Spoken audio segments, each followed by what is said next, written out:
Good morning, everybody. Thank you so much for being here today.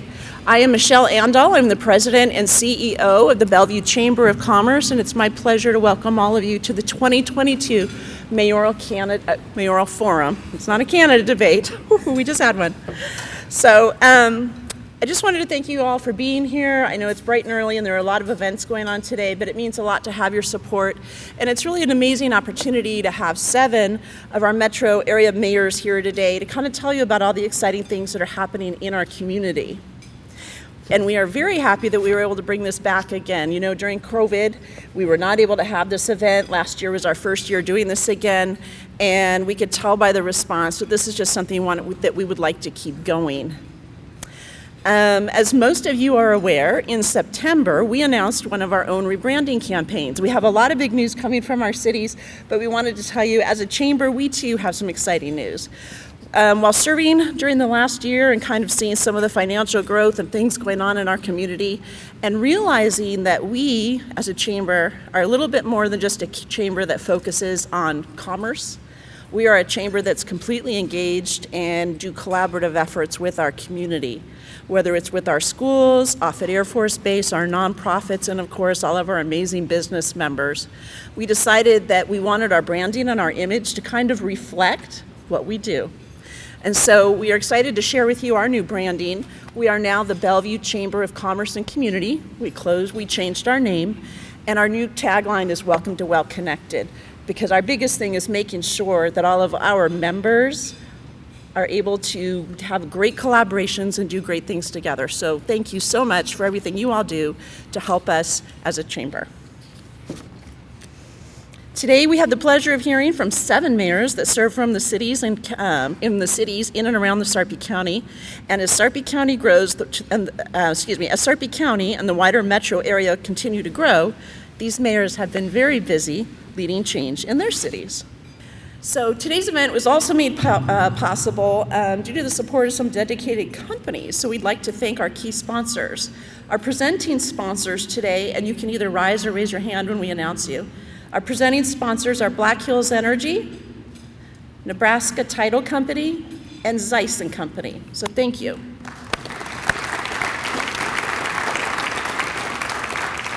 Our spotlight sponsor today is Hillcrest Health Services, and Todd Arney is going to serve as our second MC today. He'll be introducing all of our mayors and keeping them on time, gentlemen. 10 minutes. Our Spirit of Unity sponsors today are Sarpy County, Holland Basham, Bellevue Public Schools Foundation, and the Bellevue University. Our supporting sponsors are Beardmore Subaru, Tobacco Education Advocacy of the Midlands, Cobalt Credit Union, Papillion Sanitation, Cake Expressions, Midlands Community Foundation, HDR, and US Bank. And our corporate sponsors are KPE Architects, Engineering and Forensics, OPPD, Gross Sarpy, Metropolitan Community College, Lift Up Sarpy, Thanksgiving Lutheran Church. Please, can we have a round of applause for all of our sponsors today?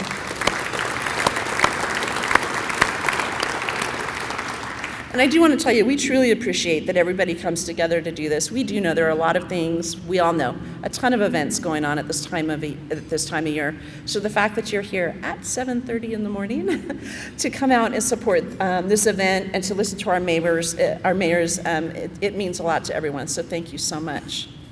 So now I'd like to invite one representative from Black Hills Energy and one from Nebraska Title to come up and share more about their companies. Hello, I'm Tom Webster from Nebraska Title. When they told me I got to speak, I was gonna get Haley and Hannah from H&H, but they were busy. Nebraska Title has been around for 75 years. Over those 75 years, we have grown into 13 locations across the state of Nebraska. I'm not gonna list everywhere we're at. For everybody in the room today, we do have an office in Plattsmouth, we have one in Papillion, and we have one in Omaha. We basically go from Omaha all the way to Scottsbluff with our 13 locations. Over that time, we've also grown to 120 plus or minus employees statewide. Nebraska Title is a full-service title insurance company and escrow services, which serves residential and commercial. I am the director of commercial, so I'm going to kind of hit on that a little bit. We've got 20 people on our commercial team statewide that are dedicated to nothing but commercial title and escrow services. We've also, our full service 1031, we have 2 attorneys and a clerical person that handles our 1031. We do the straight 1031s and we also do reverse 1031s.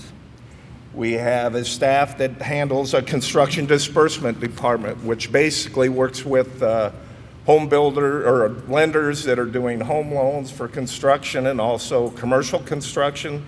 They handle the disbursements, the signing of the lien waivers, and all that stuff. We also have what we call a project team that handles title searches for cities, surveyors, engineer firms. Like if they're doing road right-of-way work, we have a dedicated staff that works nothing on those, but on those projects. We also have, I can't read my writing, you'll have to apologize. Oh, we also have what we have dubbed our records research department, which is based out of Lincoln, and they act as registered agent for any corporation that is domiciled outside of the state of Nebraska. If somebody needs to serve a corporation, they serve our records research department. First, I'd like to thank the Bellevue Chamber of Commerce for organizing this event and bringing us here today together to hear about the exciting things our cities are doing. On behalf of everyone at Black Hills Energy, thank you for allowing us to participate. As many of you may know, Black Hills Energy has served the area for more than 90 years, providing safe, reliable energy for your homes and businesses. Across Nebraska, we keep more than 300,000 customers warm each winter. Today, I wanted to share just 3 brief things that you may not know about Black Hills Energy. 1, in September, Black Hills Energy released its 2021 Sustainability Report, highlighting our environmental, social, and governance priorities and plans. In the report, we announced an updated clean energy target, what we're calling net zero by 2035, to further reduce methane emissions associated with our natural gas system. Our net zero target by 2035 doubles our previous commitment of a 50% reduction in greenhouse gas emissions for all of sources of methane emission in our distribution system. It builds on our safety standards and integrity initiatives and expands upon ongoing strategies such as advanced leak detection and keeping our system safe from excavation damage. 2, Black Hills Energy is expanding our renewable natural gas program. And my daughter asked me what renewable natural gas was. So, renewable natural gas is carbon negative energy that captures methane produced from landfills, wastewater treatment plants, and animal manure. This gas must be treated and cleaned, raising it to a standard where it can be injected into existing gas pipelines. Black Hills Energy monitors and verifies that quality. Then when the RNG meets that quality standard, we inject it into our systems for our customers to use. The Sarpy County landfill and Papio Creek wastewater treatment plant in Bellevue are 2 examples of the 5 RNG programs we have in Nebraska. What's more, Black Hill Energy is exploring a new voluntary program to help residential and small businesses offset 100% or more of their emissions associated with their own natural gas usage. And we'll be sharing more about that soon. So 3, Black Hills Energy is committed to continuing our legacy of supporting the communities we serve. In 2021, our charitable giving throughout Nebraska totaled more than $600,000, including $150,000 in energy assistance to almost 1,500 families in need through our Black Hills Cares program. That program matches customer and employee contributions dollar for dollar by our foundation. We also believe in giving our personal energy. Employees across the state volunteered more than 7,600 hours in 2021 and trained more than 2,600 first responders and excavators in natural gas safety and safe digging.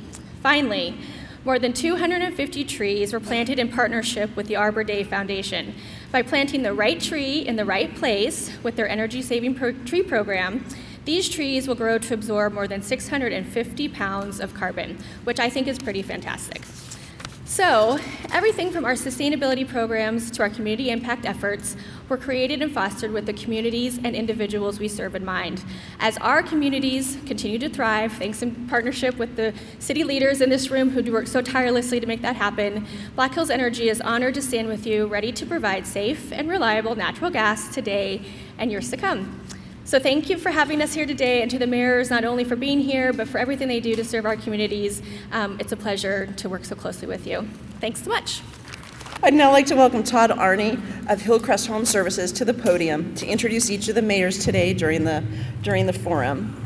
At the conclusion of introductions, the mayoral updates will begin, and each mayor will have 10 minutes to present, and they will go in alphabetical order. Please hold all questions until the Q&A period, which will be held after all of the mayors have spoken. And then please return to the stage, all of our mayors, at the end of the program. And now, here's Todd Arney. Thank you. Thank you. Good morning, everyone. Todd Arney, Vice President of Real Estate Development for Hillcrest. Quickly, my Hillcrest folks are here. Thanks, guys. I'm supposed to introduce all the mayors really quickly. So Bellevue Mayor Rusty Hike, just raise your hand or stand up quick. Gretna Mayor Mike Evans, La Vista Mayor Doug Kindig, Papillion Mayor David Black, Plattsmouth Mayor Paul Lambert, Ralston Mayor Donald Grozer, and Springfield Mayor Robert Roseland. Awesome, we have them all here.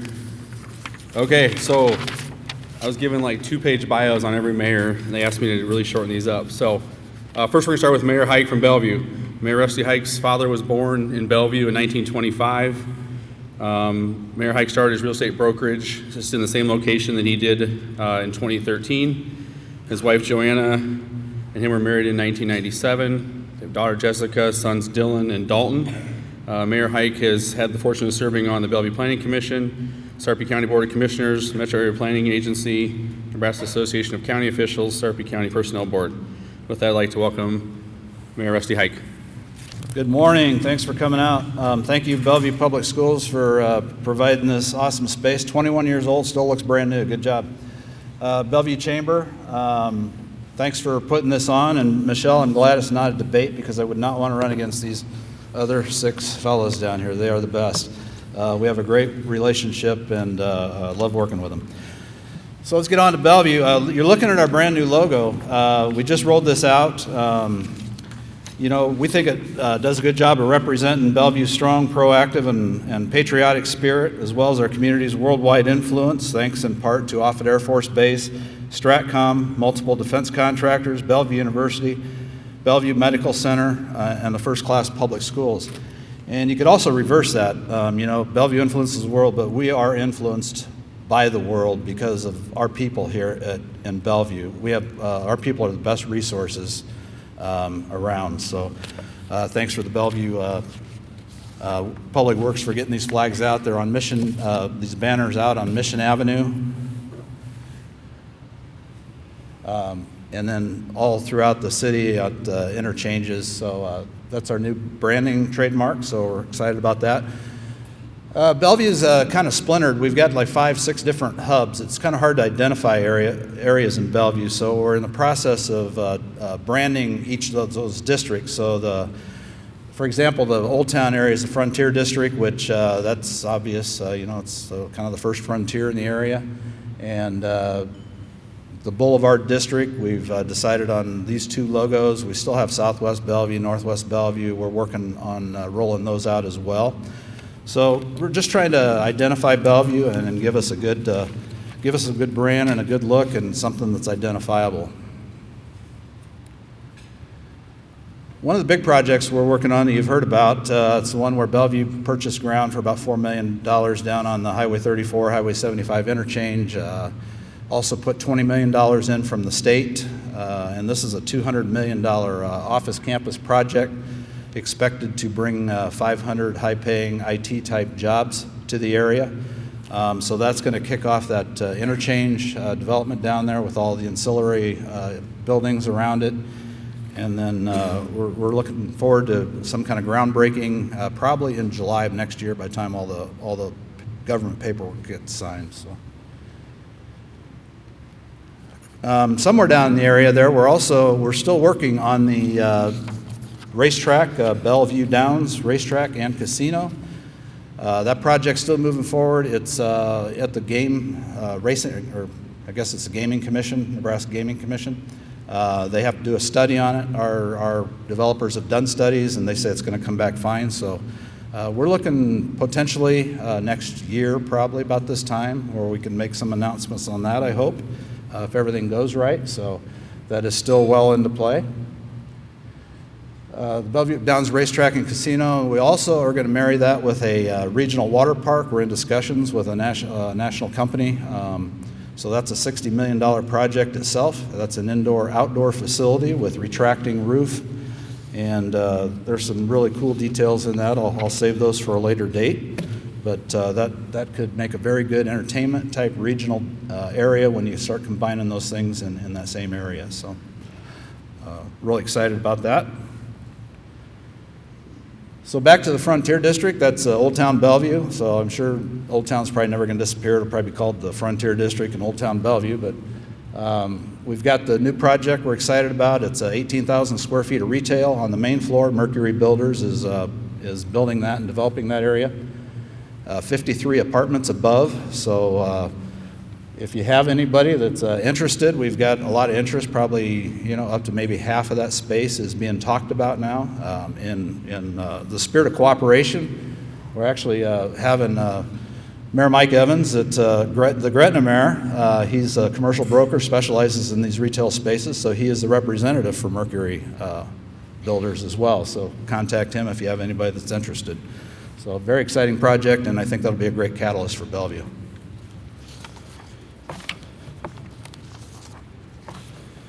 Along with the bridge flats down there in the Frontier District, we're rescaping the street. So we're slowing traffic down. We're putting the bump outs at the intersections. It's going to be 2-lane, no center lane, diagonal parking on both sides. So we'll pick up a lot of parking, slow the traffic down, and make it very friendly to business down there. That comes with costs that the project itself is probably $14 million. And you put the streetscaping on that 4-block area. You're another $3 million, so that's a $17 million investment in Old Town Bellevue. That's I think they're about ready to break ground on it. So, okay, so we restructured our master parks. We've got we sent that out for a lot of public input, and we've got a good plan for our parks, and we've done a really good job of getting our playground equipment changed out. We've got 55 parks in the city of Bellevue, probably twice as many as any other city our size. So we really need to figure out how to handle that because we're really kind of a mowing company when it comes to that. So we're overhauling that. In American Heroes Park, we've got it's probably an overall $30 million project going on down there. It's a 10-year plan, 5 to 10 years. So $3 million will go into it next year, and that'll start with the amphitheater down there. So we're going to have an amphitheater, children's park area, and then a lookout tower and a small rec hall down there as well. That's become a very good destination. There's a lot of people we're seeing coming down there. It's got a nice walking trail around the lake, and it's all flat, and that's looking really good. All right, so moving on to the Bellevue Public Library. We're getting a new modern library. We found a facility that was vacant. Half part of it was vacant, enough to put our library in there. We bought a building. It was $3 million for the building. Put about $3 million in it. Best thing about this is it's an investment actually an investment property. It's going to pretty much pay for itself over the period of several years. So it's got money coming in. It's almost like getting a free library when we're all said and done. That start date is probably March. Bellevue Police and Fire Department, we are fully funded. This has been kind of a long 4 years getting that. We've had a volunteer fire department, 10, 12 years ago. So we are now fully funded, fully equipped. And turning out great response times, some of the best in, I think, actually not the region, but the country. So, and then also our police department, we had 3 years ago, we were down to 82 officers, and we are fully staffed at 111 officers, and we actually have the officers out there. I think we're only one of 2 police departments in the state that are fully staffed right now. So police chief's done a great job of filling that up and diversifying the force. Another initiative he's got is the 30 by 30, 30% women on the force by the year 2030. So we're really happy with our public safety, and we've taken that a long ways and taken it into the future. High-speed fiber is coming to Bellevue. We did sign with Allo to provide, I think they're coming into most of the Sarpy cities, but we did sign Allo for their fiber, the internet, cable, and telephone, and then also FastWire is in the process of bringing internet in at this time. So there's going to be some choices. I know our population has wanted choices, and they're getting it now. Housing starts we'll see what the next year brings us, but right now we've got, I think, over 1,200 lots platted, new lots. Some of the areas, Chandler Creek, 38 residential lots, 35th and Chandler. Lakewood West, that's a big one at 54th and Highway 370. It's got a commercial area out front, multifamily also.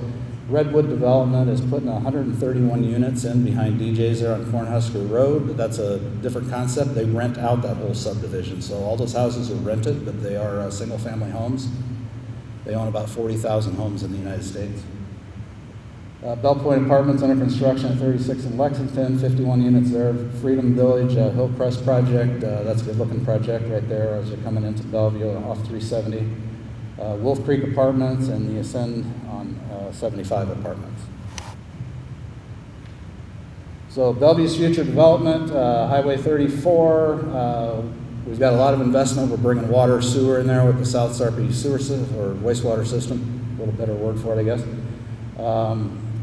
2024, the end of 2024, we'll have all the utilities we need down there. Sewer, that sewer work it'll all be done about that time frame, end of 2024, beginning of 2025. Fork Brook Road and Cornhusker, we've got a development going in there, 9 commercial pad sites, so there's another investment on that corner, $50 million investment coming. And just a lot of different things going on through Bellevue. I want to, just before I leave, I see Todd walking up, I just want to introduce the people that do the heavy lifting in Bellevue. It's easy to stand up here and talk about all the things we're getting done, but the people that do it, I've got the city table back here, and I'll start on the left. You just raise your hand as I mention your name, but Fire Chief Perry Guido, Mark, hold your applause until the end, then Community Development Director Mark Albert, and our planning guru, she does a lot of work in that planning department, Tammy Palm, and then Police Chief Ken Clary, and my administrator Jim Bristow, and then our Public Works Director is Doug Clark. So, thank you. Great host, and also great seeing everybody here. I mean, everybody here cares about the county, cares about these communities. And a lot of you guys are the ones that are doing this stuff. So without your help here, a lot of this doesn't happen. So thanks for being involved in our communities and our county and the area. So thanks. Okay, Gretna, usually I have about 10 minutes of bad jokes. And when they said I only have 10 minutes, I thought, well, I'm just going to have to talk about Gretna. So that's perfect for you guys. You're kind of the winners here. Our community, obviously, we're on the western edge of the Sarpy County. We're known for our location between Omaha and Lincoln, our fantastic schools, and really a community-based area. I threw out some numbers. I thought some of the best ways to describe a little bit about our community is some numbers. Let's see if I can remember why I put these up here. 38,000. So 38,000, that's the number of apple trees that are at Valleys right now.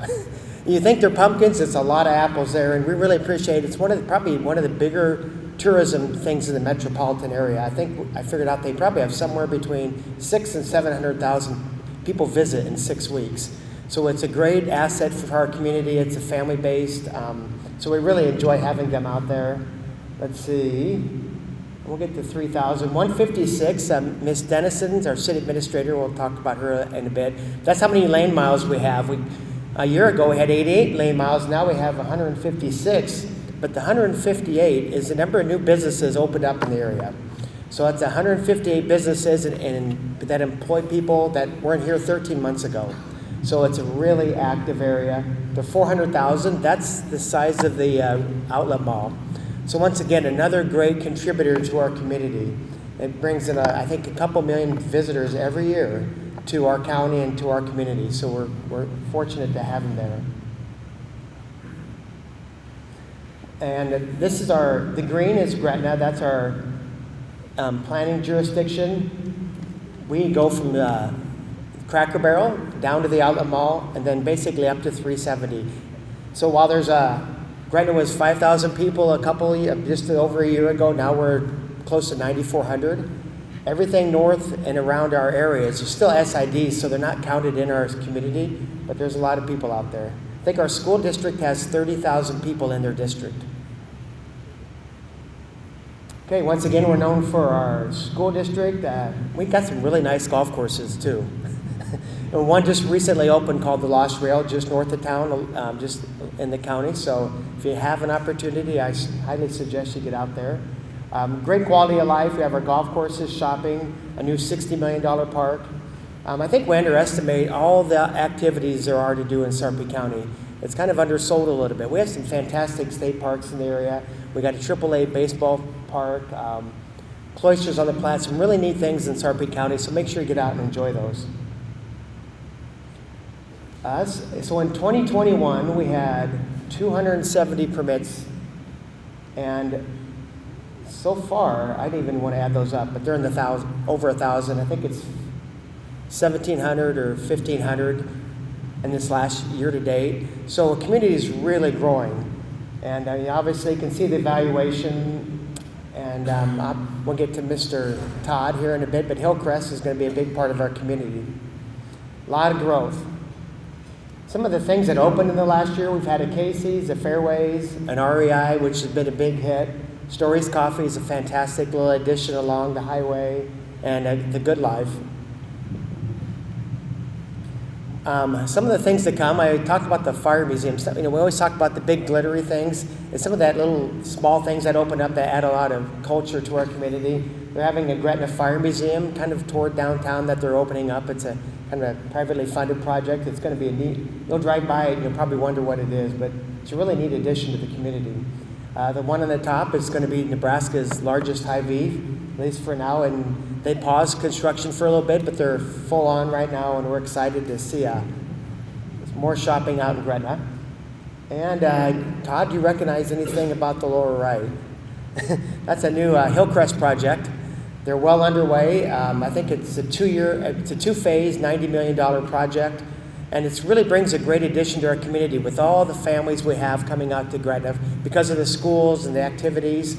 We need to keep connecting with our seniors that are part of those families that they might leave behind in western Nebraska or in another communities. So being able to pull all these people together and offer that type of living space it's a great addition. So I want to thank Hillcrest. Okay, there's some residential. I drove around for an hour and took some of these pictures. And then I could have went on and on. There's developments going every which way you see. We're really excited about all of them. There's some really neat concepts. I think we're all seeing different types of building concepts. Gretna was known for these bigger acreage, wide open spaces. Now we're trying to make things more affordable, get more dense lots, get different housing products. So we're really working on kind of building out the community. The lake. I just put the picture up there. The state is that's their project, but they keep talking about it and they keep asking questions.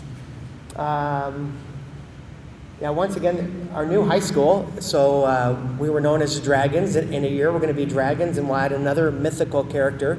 We'll also have the Griffins. So that'll be the Gretna East Griffins. It's a fantastic campus. It's just north of 370, about 180th, 185th. I put the Lakeview picture because if you pay attention, and Mayor Black talks about this, and he's right, NRD is a great partner for our county. As we keep developing these communities, we need to keep respecting the nature that we're replacing and creating these spaces.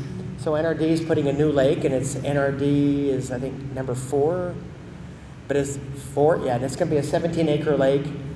And it's gonna be fantastic. Housing and more housing. Okay, this is our new park. It's a $60 million park. It's just south of town. If you remember where a pink house was, it's right by the pink house. But there's the water tower, and they recently put up the water slides. There's going to be outdoor water park and indoor water park. The outdoor water park is going to have 3 slides, like 40 feet. You can get on top of the slide, see a long ways. It's going to have 4 baseball, 1 soccer, 4 softball, dog park, which my wife is super excited about, and water park. It's going to be a great facility. The Y is going to be a partner with us. They're going to manage our rec center, and then the school district, they're going to use that pool for their competition pool. So the kids won't have to drive into Omaha at 4:30 in the morning. This is kind of a bigger project that we're starting to roll out. We've talked about it. Miss Dennison, when she came from Stillwater, she was just shocked at the growth, and me being in the real estate business really saw what was happening. And we really felt like the developer is going to kind of define our community, and we need to kind of lead that community and say this is kind of what we want to be when we grow up. And so we've come up with it's called the Gretna Crossing Corridor Plan. The plan was approved in this April, I believe it was, and it's really going to be, I'll get to the area, but it's going to be really, as our community grows, we're supposed to be somewhere between 50 and 60,000 people in 20 years. So we said, what's our community going to look like then? And we need to plan ahead instead of trying to react to what was happening. So the corridor goes from the park at the north down to the outlet mall in the south. And it'll be mixed use. It'll be connected with trails. We'll probably relocate part of our city center there. There'll be mixed use developments. It's going to be a fantastic, high quality of life. Because not only do we want to lead developers in explaining what we think our community should look like, we also need to create spaces where our younger kids want to stay. Instead of having them leave to go to other neat places around the country, why not stay in Nebraska and enjoy some good quality of life here?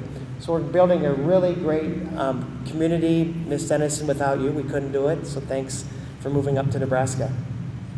And the picture on the left is kind of what that area looks like now. And we think in a couple years it'll look more like that. So, going backwards, okay. Todd, you're coming. You're coming for me. So, let me just finish up here. And once again, we all have challenges. Infrastructure's become so expensive for all of our communities. The roads, the sewers, we work together really well, but that's a challenge. The economy, we don't know what's going to happen. We still know we're going to grow, and I think it's healthy that we slow down and kind of catch our breath a little bit.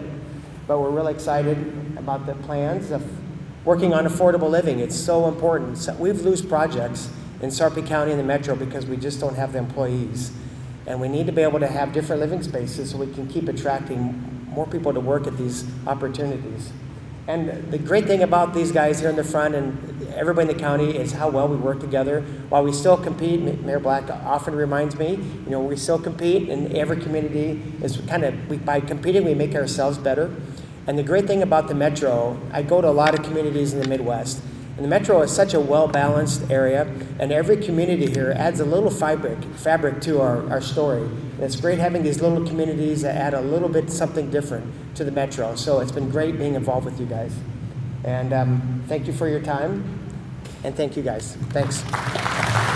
Well, good morning. First of all, I do want to thank Michelle and her team for putting this on today. It really is fun to be able to come to this, and it's a great honor to be able to stand up here as one of the mayors of the city. One thing you're going to hear today, and you've already heard from a couple of our other speakers this morning, is the great things that are happening in each individual city. But together, we've really made Sarpy County, we've got Mayor Grosser here from Douglas County, and obviously Mr. Lambert from down in Plattsmouth and Cass County. We've all got great things happening in our cities, but together, we've really become a force. Sarpy County has been one of the fastest growing, or it has been the fastest growing county in the state of Nebraska for 15 to 20 years. I do need to mention the sewer agency, which the five cities of Sarpy County and then the leadership of Dan Hoynes in Sarpy County is going to open up 60% of the land that right now is not developable. So think about how Sarpy County and the cities have grown, and think about how we're going to be opening up 60% more of that ground. So that's a collaborative effort. Mike talked about how we all get along. We all want to win projects for our own city, but regionally, we want to make sure that they stay right here at this table. So La Vista is 62 years old. Bellevue is the oldest city in the state, and La Vista is the youngest first-class city. Let me see if I know how to work this clicker. I've highlighted these two projects for actually quite a while. Development takes some time. La Vista is landlocked. We share that distinction with Ralston. So our development is a little bit different than a lot of the other cities. We don't have the ground to always just put in new projects and keep growing. We know that right now we're 18,000 people. Eventually we're going to be 35, 36,000 when we do all of our annexations. But redevelopment is different than new development. Our 84th Street corridor, when Walmart left over 17 years ago when that was announced, thanks Mayor Black for taking that. I know that joke never gets old. Not only did Mayor Black steal my Walmart, Mayor Evans stole my outlet mall. That's okay, we get it. But where the Walmart area was, we asked our citizens what they would like. We don't have a downtown area. They wanted to have a collecting point. So we went through many surveys. We searched far and under every stone for a developer until we found one that could match our vision. We're redoing 84th Street into what we hope is a destination area. The center zone of that is the Astro Music venue. This is a current picture of what it looks like. It's under construction. It's been going very well. They're on time. That is another view of it that will back up to our city park.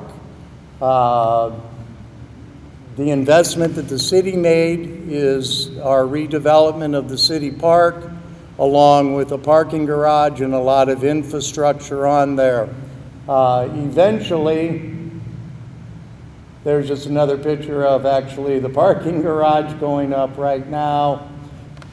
The Astro Theater is going to look like that. It's an indoor-outdoor music venue, seats approximately 2,300 inside and up to 5,000 people outside.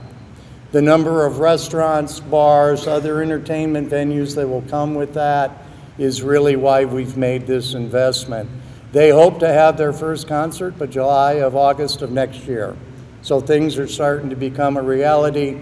We're starting to see permits come in on tenant finishes.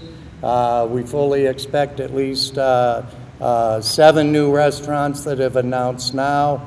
So we're really excited about what this is going to do for the heart of our city. Again, this is the bottom side of it that the city's doing. It's called the Link. It's definitely a lot of family amenities around the lake area, trail system that'll go around the entire lake, connect into the Keystone Trail, and really make our city a walkable area. Another aspect of this project is our streetscape. The one thing the citizens and the city council wanted is, if you think about it, if you're at 84th and Center and you drive to the south, if you're not familiar with the area, you don't know when you're leaving Omaha, entering Ralston, going through La Vista, getting to Papillion, and further down Springfield, Bellevue. We really wanted to identify our city.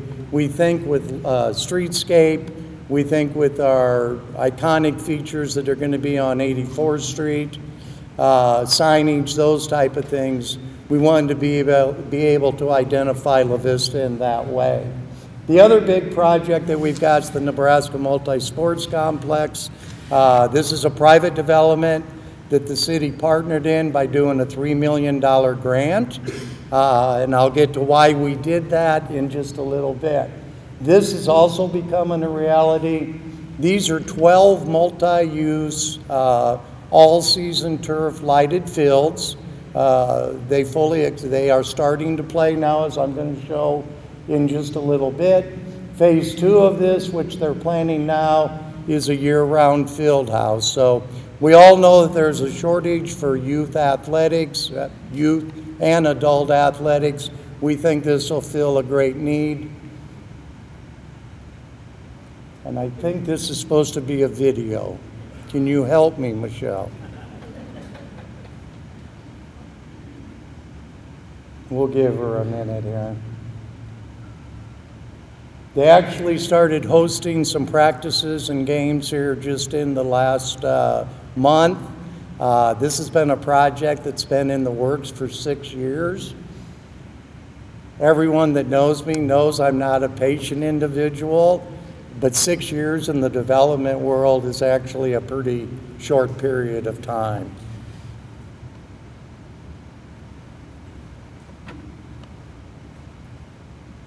But if you think of those 6 years, to now to be able to see kids and families out there is really exciting.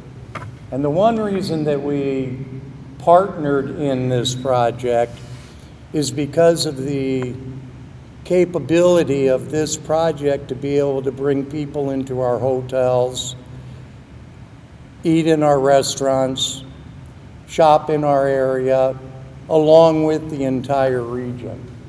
So you can see that it's under construction right now. All of those fields are actually covered just within the last couple of weeks.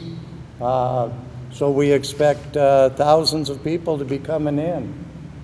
As a matter of fact, I think I may have skipped a slide. That's all right. One of the businesses that's coming in because of this is Smash Park.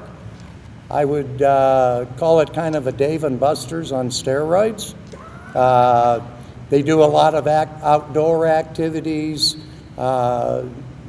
everything from the board games to they've got a very large restaurant in the inside. This is in our Southport area, out by the Embassy Suite and Cabela's and Costco and everything.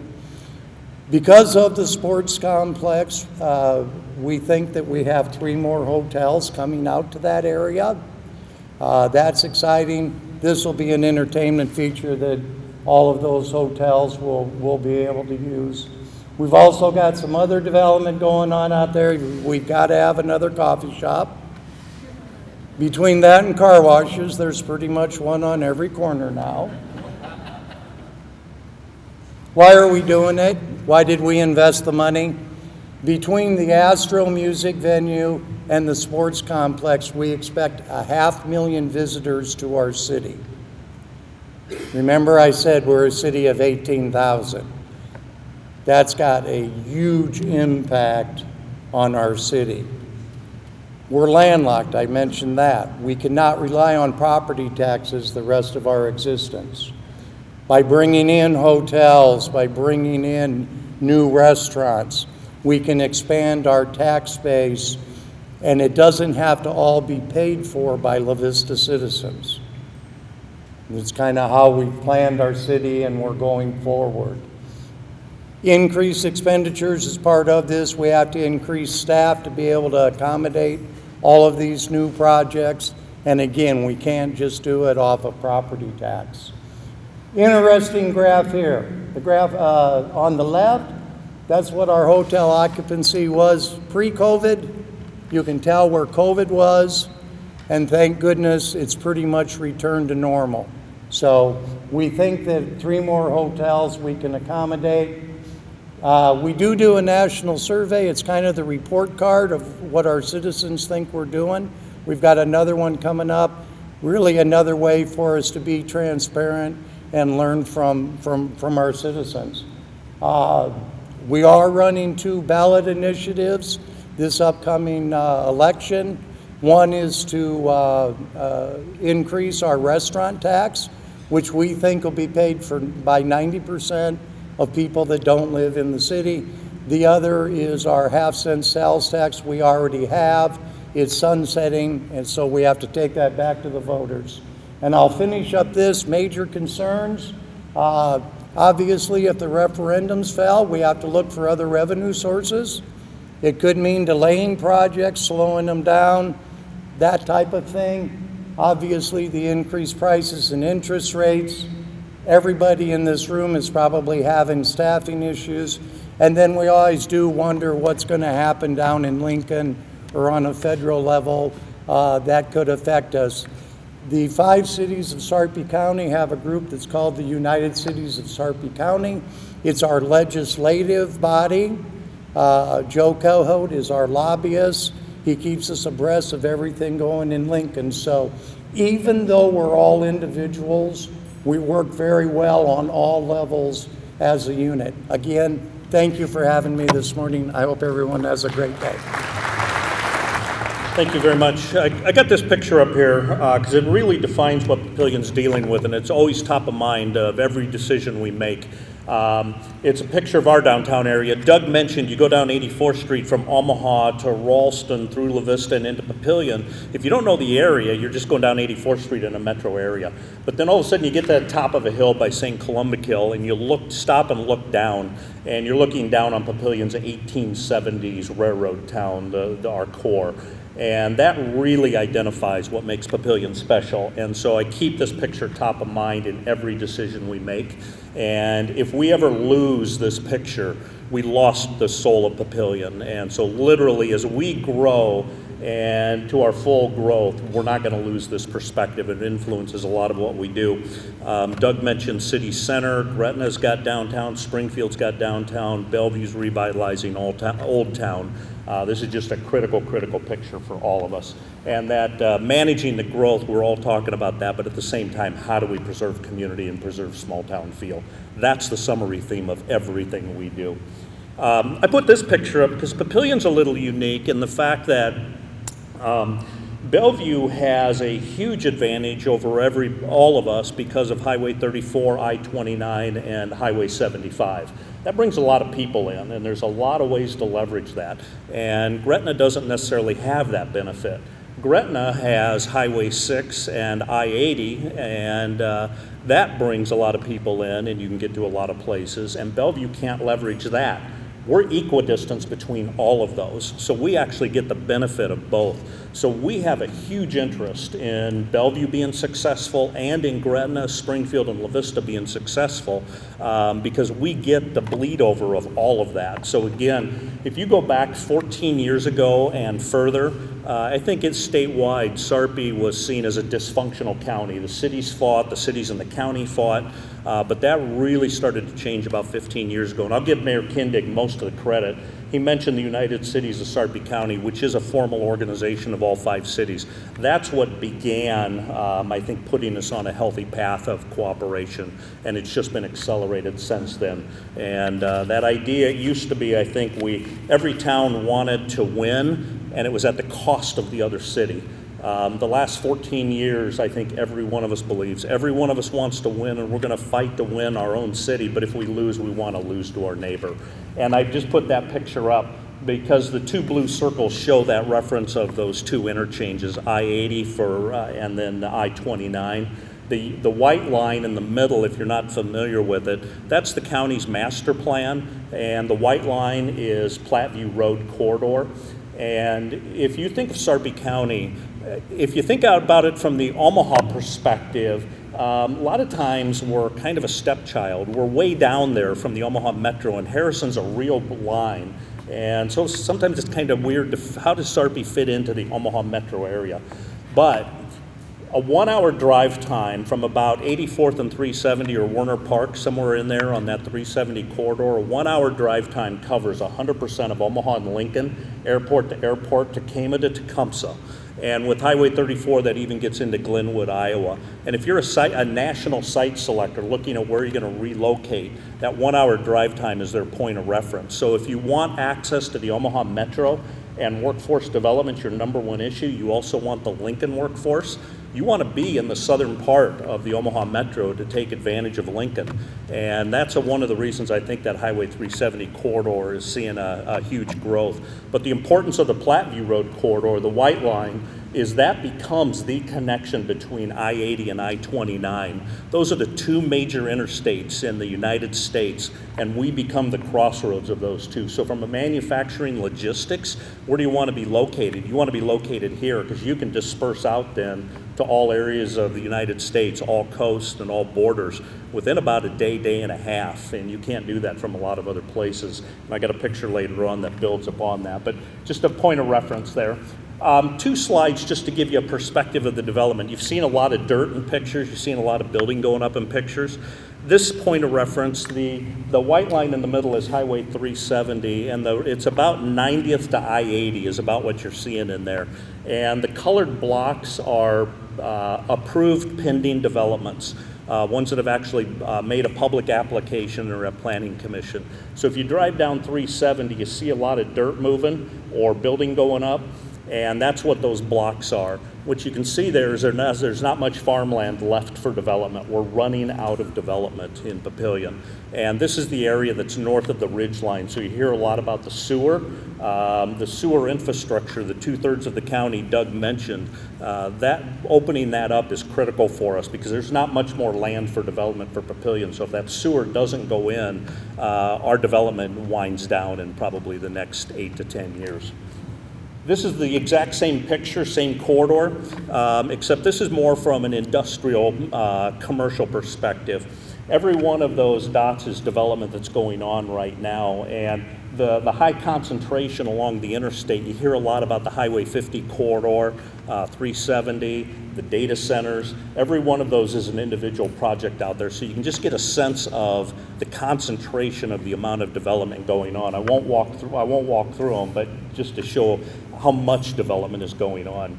I think the point to make from those 2 slides, and Doug mentioned it a little bit as well, is the impact we have on the state of Nebraska. Sarpy County really is an economic engine for the state of Nebraska.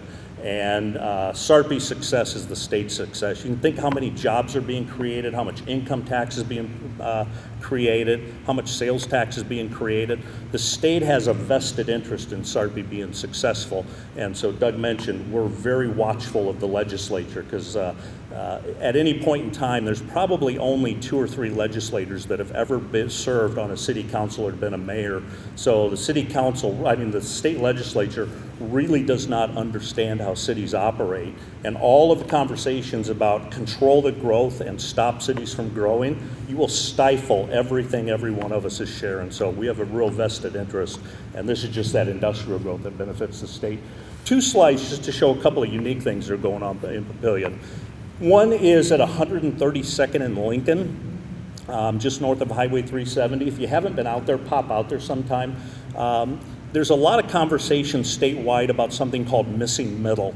It's just kind of a tag name that's crept up in the development world in about the last 5 years, and the legislature's actually passed some legislation around missing middle. The traditional idea is you had your single family houses and then you had your big apartment complexes, kind of modern development. But how do you get back to the old style development where you had your duplexes, your triplexes, your fourplexes integrated into neighborhoods? And you're going to see a lot more movement towards that direction. At the beginning of that whole conversation, Papillion was able to see this development at 132nd and Lincoln, and it is a missing middle project. There is a book written, actually I'm 1 slide off, clicker's going the wrong direction. If you can put that back on for me. There was the leading book on missing middle is called Missing Middle Housing. It was written by a guy by the name of Dan Paralick. That development on 132nd and Lincoln actually is highlighted in that book. It has a whole chapter on it. And what's unique about it is the entire complex. It's about 50 acres, and it's all 4 to 8 plexes. And Technically, it's an apartment complex, but there's no parking lots. Actually, it's built as a neighborhood. A wide variety and diversity of income levels there. There's a lady I know of that's on fixed income Social Security that lives right next to a surgeon who pays 3 times the rent. And these are not market-controlled rents. It's just the style of housing they built. It's all integrated together. So really cool project. Don't have time to go into it, but sometimes just look up Missing Middle and Google Papillion, and you'll get a lot of ideas about this. But this project is starting to bleed over into the other communities. The gentleman that's doing this is now doing a project in Gretna, or it's just north of Gretna. He's doing one in Ralston, and I think you'll see the idea starting to move statewide as well. 84th and 370 is the old Trumbull Farm. It's the ground that's been vacant forever as the city's grown up around it, right across from the courthouse, Midlands Hospital. That now went under contract. Jesse Calabretto, the Calabretto Building Group, is the lead on that. And he's also doing a very unique project in our minds. Again, Papillion's historical core is that downtown area, that 1870s. But then as you come south and you approach 370 is the modern stuff. So how do you blend the old and the new? And this development's actually doing some of that. It is that transition from old Papillion to new Papillion. It's going to be a whole neighborhood. It's going to have a variety of housing, cottage houses up to probably 700,000, all integrated in. It's got commercial, it's got office, it's got senior living, it's got hotel. It's going to create its own little downtown district that blends all of that. So we're real excited about it. Dirt's moving. I think 2 days ago, sewer started going in, and a number of the lots have actually been sold. Nothing's been disclosed publicly what it is, but you'll probably see buildings coming out of the ground in the spring with that development. Rusty mentioned Bellevue's got a lot of parks, and Papillion does too, and I think it's our hidden gem and one of the things that makes Papillion special. Gretna's going to be getting an NRD lake, which is critical for all of us, and they'll really be able to leverage that. And Papillion has 4 of those now. Our partnership with the NRD has been incredible. We got Walnut Creek, Prairie Queen, and then last year we brought online Black Elk and Portal. And they're regional dam sites for stormwater management, but through the partnership with the NRD, we've been able to integrate them into our park system and make sure they're 100% accessible to the residents. And besides these, we've got a couple of other small ponds, and we work with the Game and Parks on every one of our bodies of water to make sure they're stocked. And so people don't realize from like a tourism perspective, you can do serious fishing in Papillion. Surprisingly, under the 84th Street Bridge, there's a kid that's caught a couple of muskie. So there is a wide variety of fish, and it's becoming a tourism component, and our parks are serious about that. Papillion Landing was our major development for community. Hopefully you've been out there to visit that. This is just a slide just to show, again, it was up once before, our jurisdictions and our boundaries, but it's just, again, to try to talk about the cooperation we've all got. You might hear OPBD talk about a new power peaking station with all of the large development that's going on. Industrial manufacturing, power is a really critical thing. And so you might hear of the Turtle Creek project. It's about 168th and Platteview. That's coming online. We worked with them to make sure that when that power peaking station comes on, because it's along that Platteview Road corridor, is it still allow for logical development that supports that corridor? So we did some master planning with them on a site development concept. Doug mentioned the sewer agency. That's been a project of all 5 cities in the county. And again, thanks to Dan Hoynes for the leadership on that. Just a couple of meetings ago, we signed a construction contract that will open up the forced main between Papillion down to Bellevue and then down 50 to Springfield. And with that contract being signed, Papillion saw the first major development get approved at Planning Commission and City Council because of that new infrastructure. Randy Sump sold some land to Gene Graves, and it's called the Oak Leaf Development at about 60th and Schramm. It's in the Platteview Springfield School District, so we're working with them. Last one I want to highlight before Todd comes up. It's just the Nebraska Vietnam Veterans Memorial, if you haven't heard about it. State of Nebraska is one of the only states in the nation that does not have an official Vietnam Veterans Memorial. And there was a group of Vietnam vets that came up with an idea and started doing some site selection, and we got in contact with them, and the City of Papillion signed a 50-year memo of understanding with the Nebraska Vietnam Veterans Memorial Foundation, and we're donating the land and some money to the project, and hopefully in about a month or so we'll start seeing some dirt move, but it will be the official Vietnam Veterans Memorial for the state of Nebraska. It's about a $5.1 million project. Most of the funds have been raised, and it's a great partnership with Bellevue University and Iowa Western as well. And just encourage you to go out and look at that. The website is www.nvvmf, Nebraska Vietnam Veterans Memorial Foundation.org. Look at that. I just put the pictures up there, just one quick story. We've got an honorary fundraising committee, and we've got some big people on there. Chuck Hagel, Bob Carey, Hal Dobb as one of them. And one of the meetings, Chuck Hagel said, I think it's in the history of Nebraska that Chuck Hagel and Hal Dobb have ever cooperated on anything. But it's been a fun project, so check that out. Thank you. Good morning, everyone. Thank you for coming out. Michelle, Barry, staff, thank you for putting this on. And of course, Dr. Ribby, thank you for allowing us to be here. It's great to see everybody here. Greetings from Plattsmouth, southern member of this family. We're so glad to be part of it, and it's exciting setting here and listening to all that's going on. All the other family members have things going on, and all the excitement, because as it was stated earlier, it affects all of us. I don't care if you're in Gretna, Springfield, Ralston, Papillion, Bellevue. What happens in these communities affects all of us. And it's great opportunities, great things going on. We are the important part of the state of Nebraska. It will follow what we do, and that's why we all have a job to do the right thing and move all our communities forward, move this part of the state forward. And as you can see, it's taking place right now, and I appreciate all the other mayors that are here. Plattsmouth, you can see not long ago we changed our logo. It's Catch Our Current. Plattsmouth, we're two rivers coming together, a lot of current. With that current comes excitement, and that's electricity. That's also current. So we are proud of what we have in Plattsmouth. And I'm apparently not hitting the right button. There we go. Photo of Plattsmouth. I did not take it. Some of you car aficionados could tell me, but I'm guessing it's in the mid to late 1910s. That's what our Main Street looked like.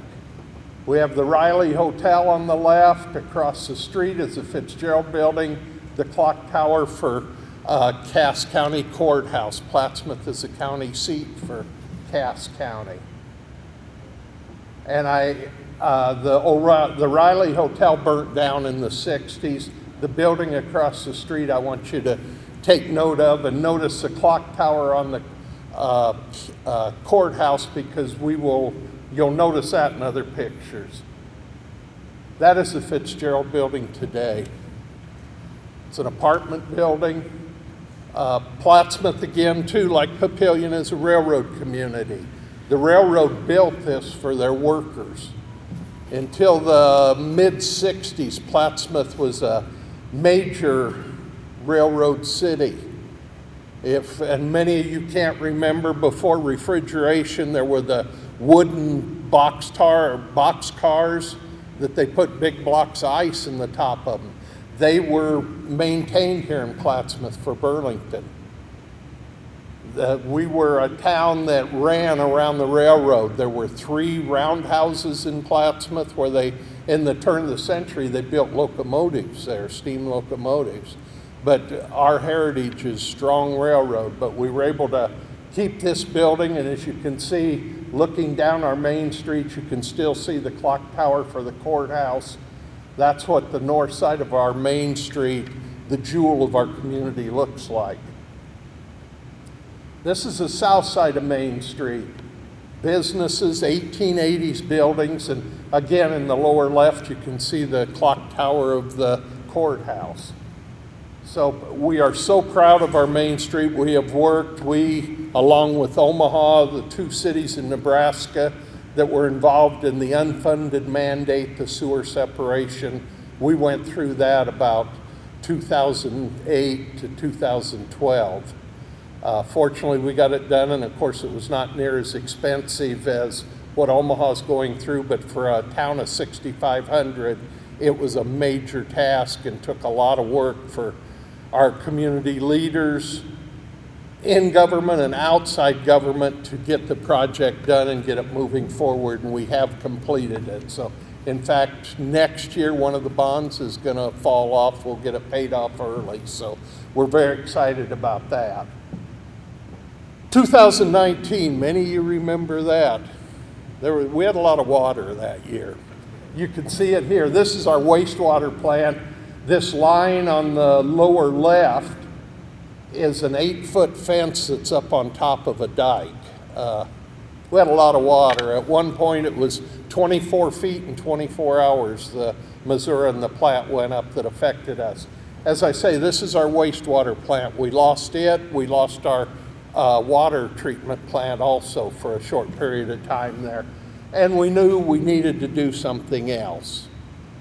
FEMA, the state of Nebraska, NEMA, a lot of officials came together, and so we're building a new wastewater plant, about $70 million, and y'all can do math. A community of 6,500 people, $70 million wastewater plant. How does that all work? Well, thanks to the federal government, the state, and our residents, they are going to feel the bite of it also. But I just wanted to throw that in. That's what our new wastewater plant will look like, the blueprint of it. It will be located Highway 75 corridor, about a mile south of Highway 66. We have a 55-acre, 4-mile industrial park. The city bought that about 18 years ago, and we have 10 acres left now, but we felt that that was a good place for our wastewater plant.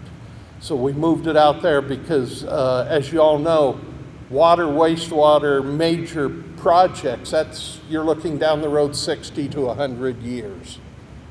You know, what's it going to be like 60, 70 years? And really with the river, Plattsmouth can only grow west, basically. So we put it on the west side of Plattsmouth.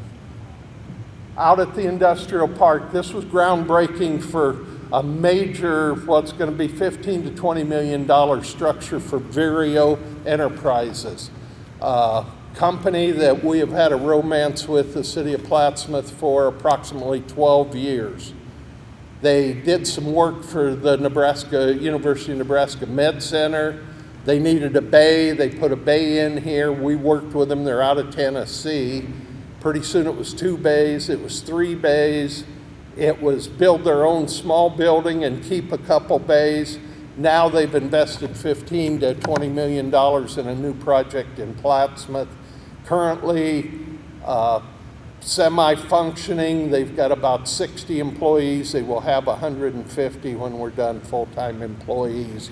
And they are planning on putting in a campus. There will be more improvements, more expansion going on. So I'm very proud of that because I had the opportunity to work with the people at Vireo, and they do nutraceuticals. A lot of things, if you're like me, you got an old dog with aging joints. They make medicine for that. They are also have just gotten into a lot of feminine products that they're working on, which has gone very well. Creatine, for you people that work out and know you need creatine. They have a special concrete, they call it. They manufacture it here. And surprisingly, something I didn't know, a lot of ethanol is used in the process to make the concrete, the creatine. That they get the raw product. There were 220 metric tons came from China. Now it will be produced here, which is a good feeling, American products. So we're very proud to have Vireo here. The governor's in that picture, and I think I'm in it somewhere, but that was a big day for Plattsmouth when we broke ground.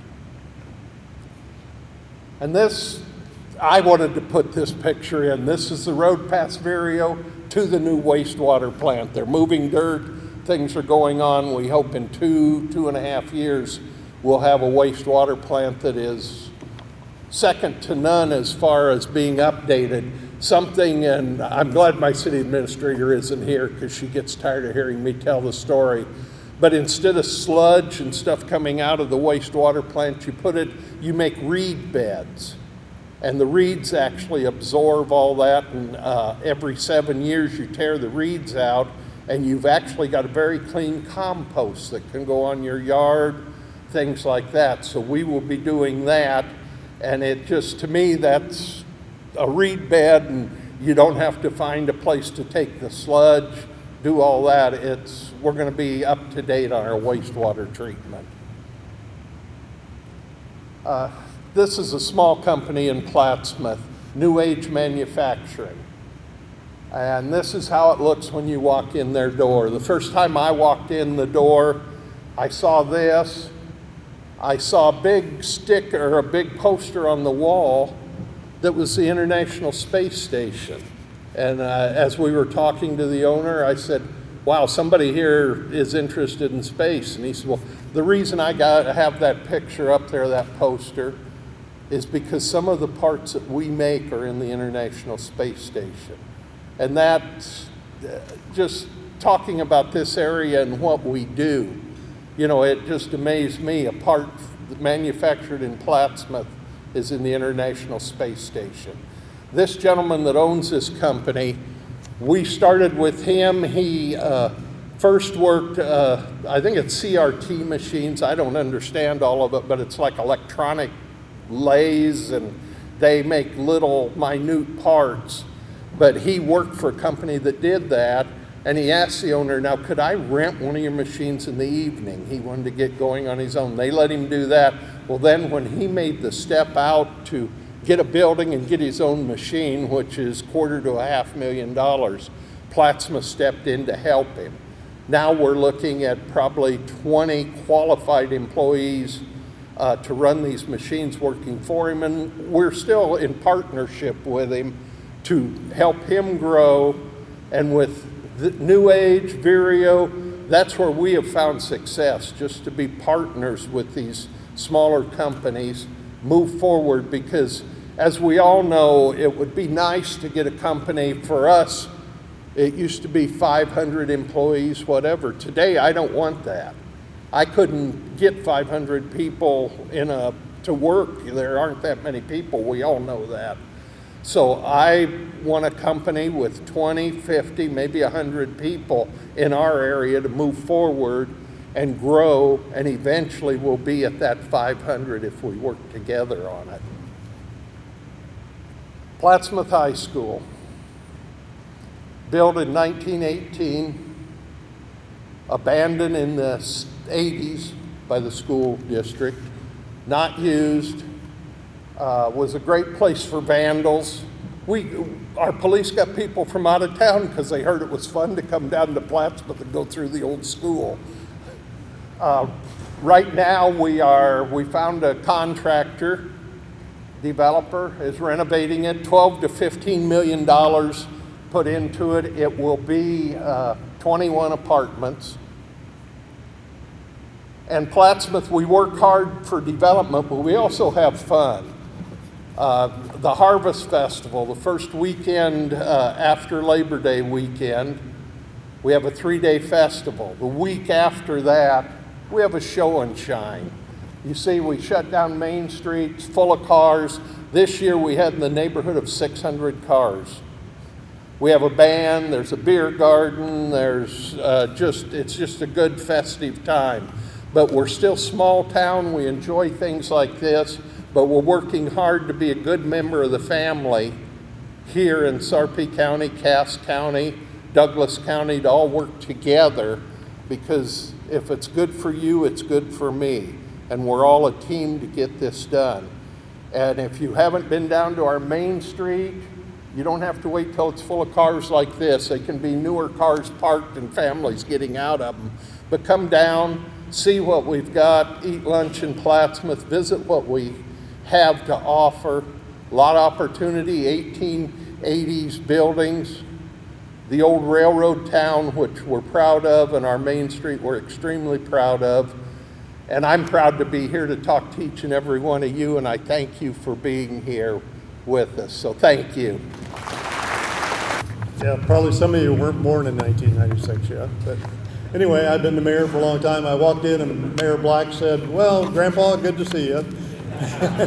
The oldest member of the mayor group. So, but it's really been a pleasure to work with all of you in Sarpy County. And like Mayor Plasma said, well, you know, he's on the south end, I'm on the north end. We're not quite in Sarpy County, but whatever happens in Sarpy County affects us all. And we really appreciate being a member and having the opportunity to talk today. So I'm going to talk a little bit about the new Hinge project. As in previous presentations, why we're making tremendous progress on our Hinge project. And this is the building. If you haven't driven down Main Street lately, why this is what Main Street from 72nd looks like on the left side, and this is the old granary building. We hired HDR. We hired HDR to do our development plan, and they were the one to conceptualize the Exarban Village plan. Doug Bassan, who is a member of that group, has done an amazing job taking the input from all of our citizens and deciding exactly what we needed to have in this Hinge district. And so the HCR pulled together the various elements and the needs, and we've come up with, this is the Hinge development project that we've got going. So 72nd Street is up on there it is on the left, 72nd Street, and Main Street comes in along the bottom. We have Burlington Street that we'll talk about at the bottom of the slide. So the Hinge was designed to connect our arena, and by the way, the arena is already 10 years old, which is kind of amazing, to the traditional downtown. We've got a really beautiful downtown area, and also 72nd Street. So the Hinge plan proposes the redevelopment in the industrial area that's a barrier between 72nd Street and our Main Street. And the plan envisioned green spaces, public areas that will attract traffic from 72nd, and retail and commercial, while serving the neighborhood with some new residential inside this whole project. So we decided to try to dip our toe in the water, and Jerry Reimers, as Mayor Black talked about, from Urban Waters, built this new traditional built residential product here in our right downtown in Ralston. So Ralston sold our city parking lot, and Jerry put in up to 32 units in this thing, and they're all rented. So we're really proud of that. This project is huge, and it got the people to start believing that this Hinge project is really going to work. So that was very exciting. And then the picture that I showed at the very beginning, well, this is what the granary project looked like during the development of all of that. We had an entrepreneur, Gordon Witten, who had the vision for the residential entertainment infrastructure that supported his new venture, a business incubator that would start and nurture the new startup businesses, and he thought the former granary project would be the ideal place to put that. So today, the Granary Green is a project that has got a lot of success. It's got a 27-foot LED screen. We have already hosted several small concerts. In September and October, we've been holding yoga sessions, 6 o'clock in the morning, so if you're not doing anything, come on down to yoga. Husker tailgate parties, watch parties, and it's been quite popular. So when the Green isn't hosting a paid event, the area functions as a city park. And so our unique partnership is paying big dividends by attracting new people to Ralston and enjoying the fun and interesting activities.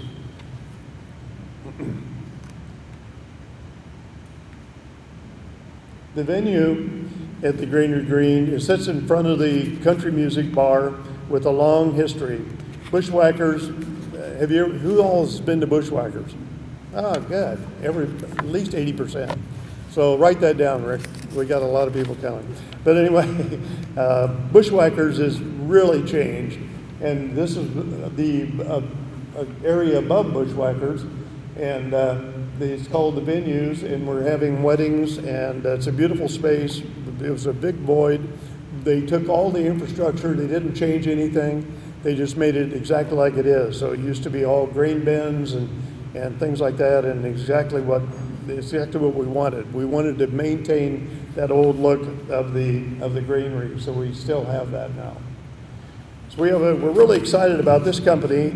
It's called Out of the Box, and it's the building behind the Bushwhackers in the back, and it's got a very unique business model. So if think of it as a Goodwill store, but on steroids. So now you understand that business. So Steen, they buy architectural features, furniture, and art for multi-million-dollar homes out in Breckenridge and out that way. And then they assemble all these into pieces and put them in rooms in a very remarkable setting. And the following, they're bringing big dollars into Ralston, and it's just a phenomenal business. If you get a chance to go there and take a look, why, it's really, really exciting for us. So what really makes the Greenery District unique is our business incubator that funds the new startup companies in Ralston.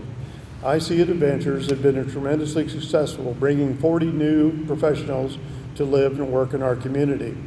Ralston's business incubator is now the home of the Metro Startup Business of the Year winners for 2020 and 2021, Event Vista and Retail Aware. So with all this going on, this is kind of the history of where we be. What's next? Well, as you probably all have been to Hillcrest Landing, which is right on the top of the Main Street. But Hillcrest Landing was the first shopping center built in the metro area in the 1950s.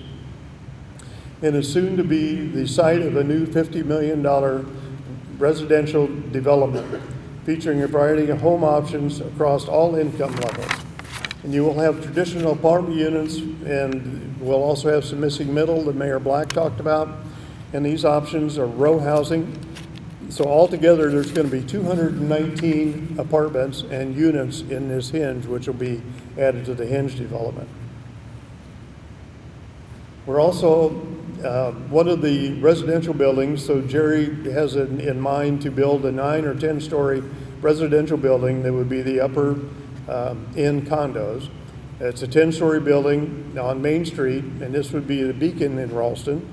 This is one that's in Kansas City, but this is kind of the concept of exactly what it would look like. Can you imagine that on Main Street in Ralston? It's going to be pretty exciting. I think I need to get an apartment up there in the top sometime. Anyway, so you've probably heard about the Creative District, and so the Nebraska legislature put together a Creative District, and Ralston is working to attract new development with that Creative District.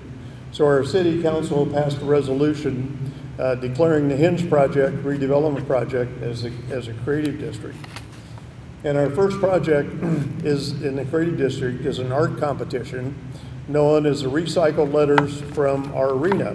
So our arena recently got renamed the Liberty First Credit Union Arena, which, by the way, brought in about $1.8 million to our coffers. So that was really a nice sale.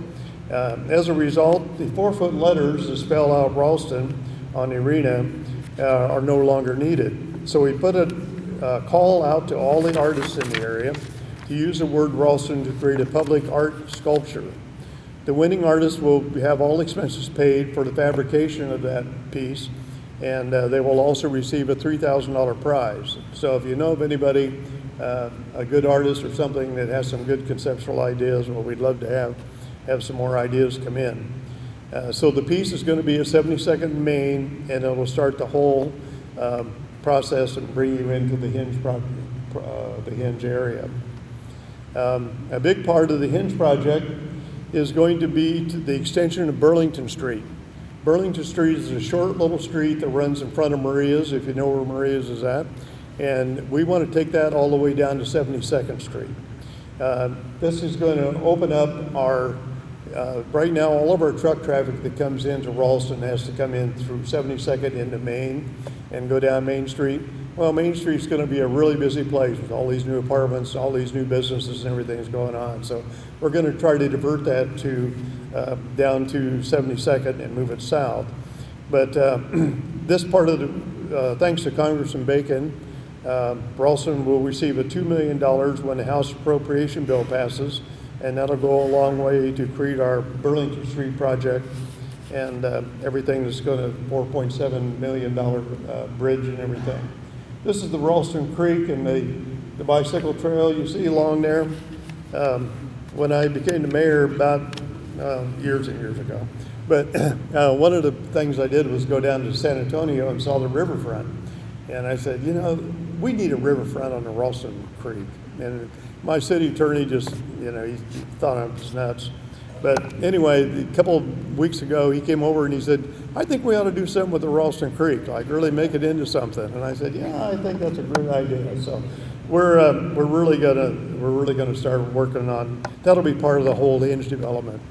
One of the reasons that the Hinge development is really kicking off is that I had a citizen that came to me and said, Mayor, I love the Hinge project idea, and I'd like to donate some of my money when I pass away to this project. And the name was LaDonna Johnson, and she gave over $7.5 million to this Hinge project. So this has really given us a kick and, you know, a boost so that we have the opportunity to buy the property, to work on all these different properties all the way down. The front end of 72nd and Main Street, you know, looks like an industrial area, and we really want to change that into something more vibrant and have a reason for all those 40,000 cars that go up and down 72nd Street to come into our city. So what you're hearing today is just a portion of what we're doing with the Hinge. As a result, we got a lot of new property owners, we got a lot of new people coming in, and the ripple effect is just going to be amazing to watch. So next year when I come back and report one more time, hopefully I'll have a lot of this completed and we'll be moving on. So, you know, isn't it exciting to see all the development going on in all of our cities? You know, it's just, we've got good visionary people that are leaders, great mayors, great city councils, and you know, we can't do this alone. We need the support of the chambers, we need support of all of the whole organization, and your support in helping us all out makes a big difference. So thank you all very much. I'd just like to thank Rick Hoppy, my city administrator, for putting this all together for me, and we just got a great team. So thank you very much.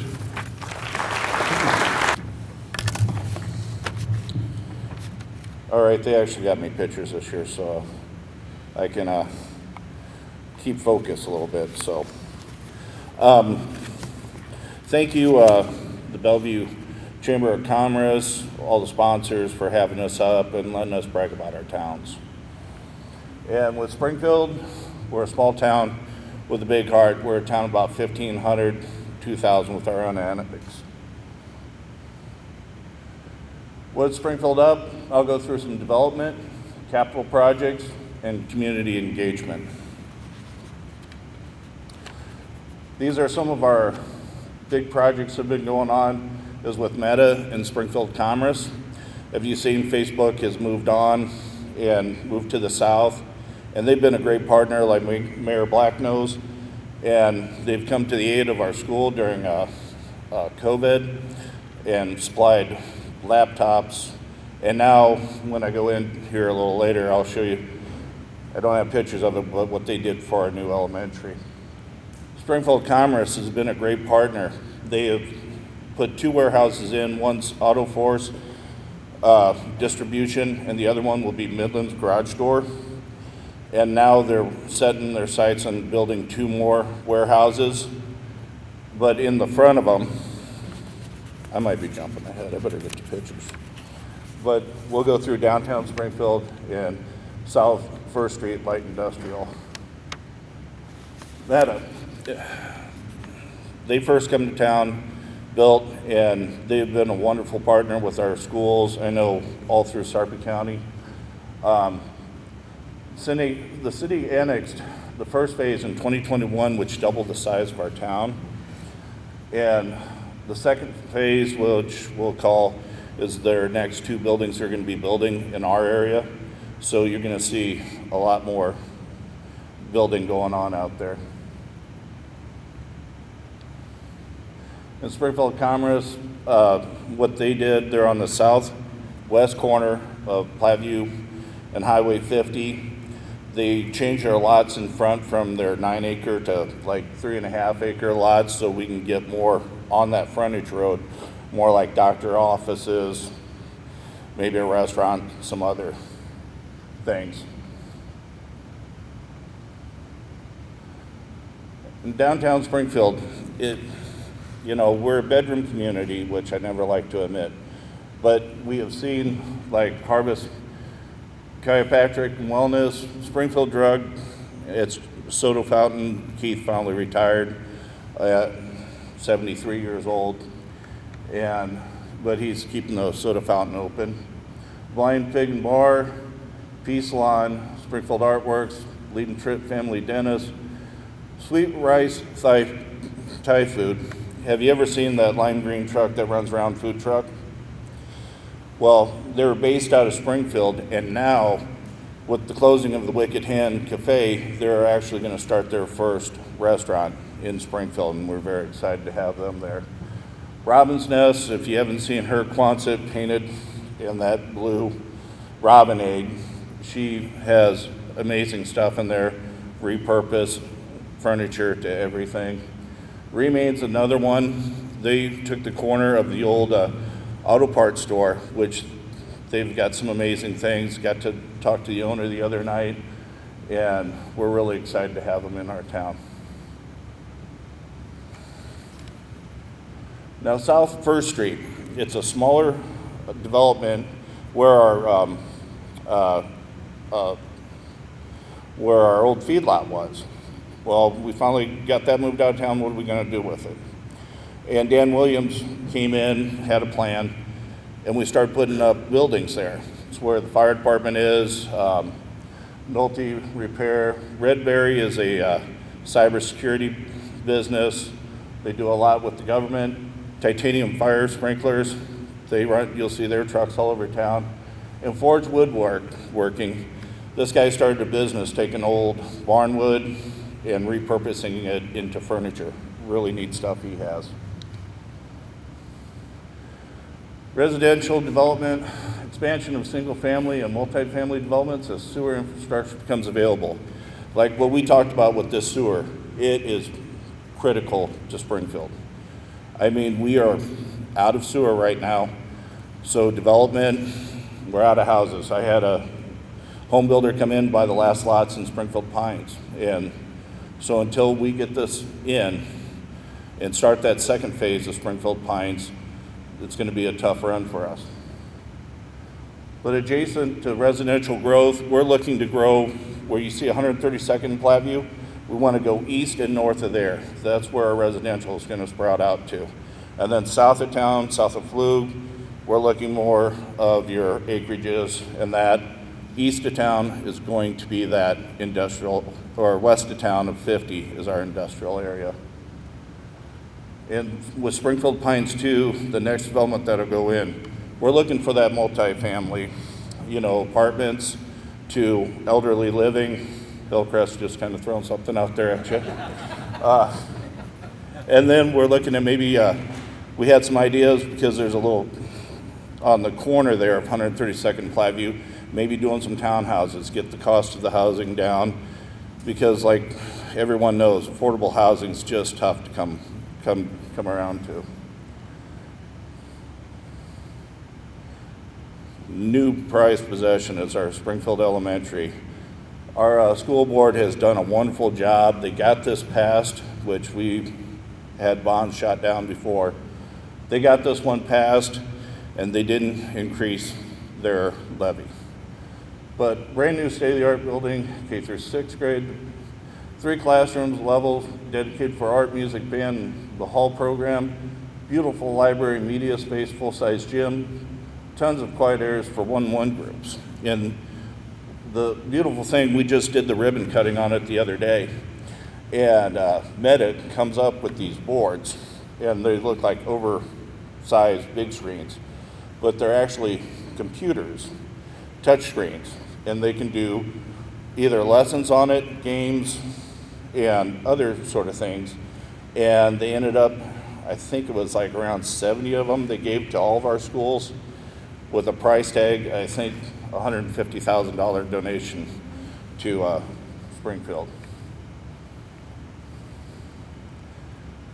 Water system improvements, right now, just north of the SSAP soccer grounds at Highway 50 and Platteview, we have started a new well to replace one that we lost, and it's been kind of a drawn-out project when you're trying to get ground to put and have two different entities between a cemetery board and SSAP to get this ground. It's been like 4 years of trying to get it, but we're excited.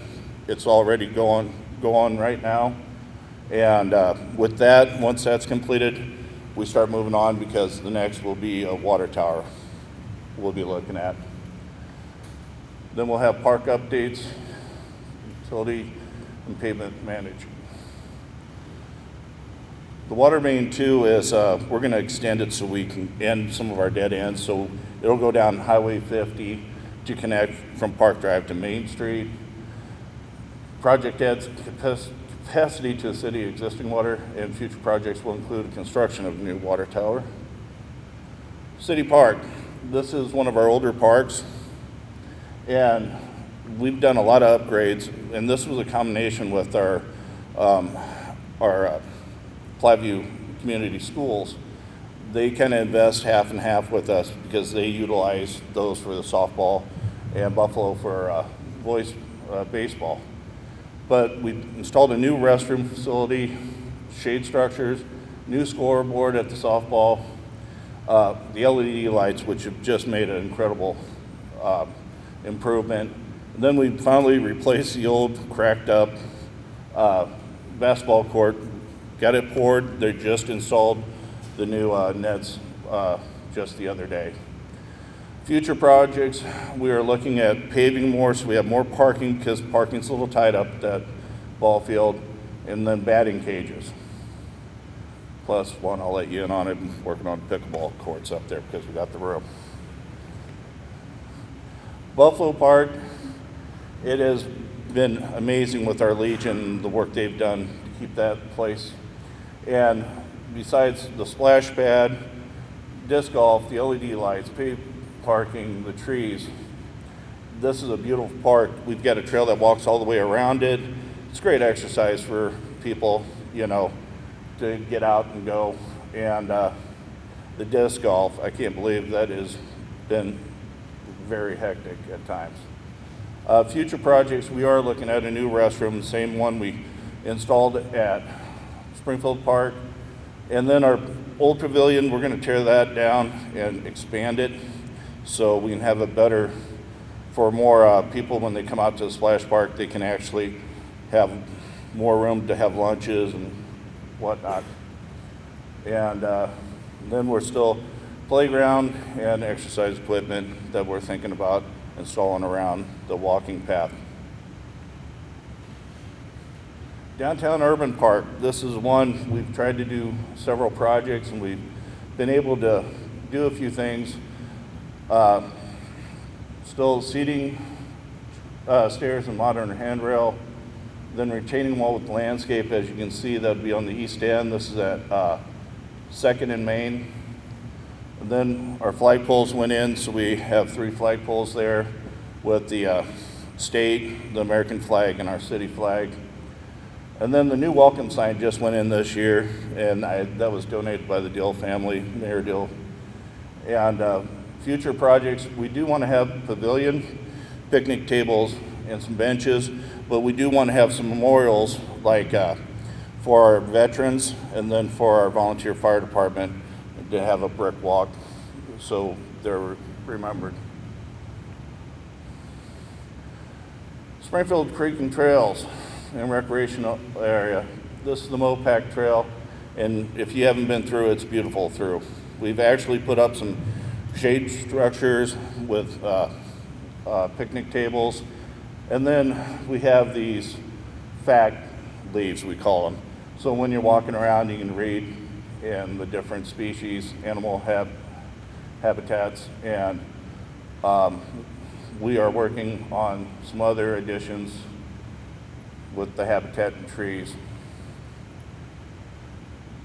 Utility asset management. A survey to collect all utilities, the water, sewer, and storm and street signs. We had them come through, so we have a working program on where we're having issues, so we can track and get our maintenance people to be able to update and get things done quicker. And like, it will help the city employees locate water shut-offs, utility lines quickly and efficiently, and maintenance. The pavement management program, this is one we worked with GEO, and I really like it because, you know, you start tearing out streets, you don't know what you got underneath there. And we had one addition that the streets were really poor, but these were able to collect data. The picture taken every 10 feet, uploaded into app, and data will be determined for strategic planning for our 1 to 6 year road plans. Community events, business association, community foundation. Community events, the one question we always ask, how do you keep that small town feel? One thing is our homecoming parade. It's just as big as our Springfield days. The people, the way the school decorates their floats, it's been amazing. And the pep rally, and then Daniel Williams with his fireworks really works good.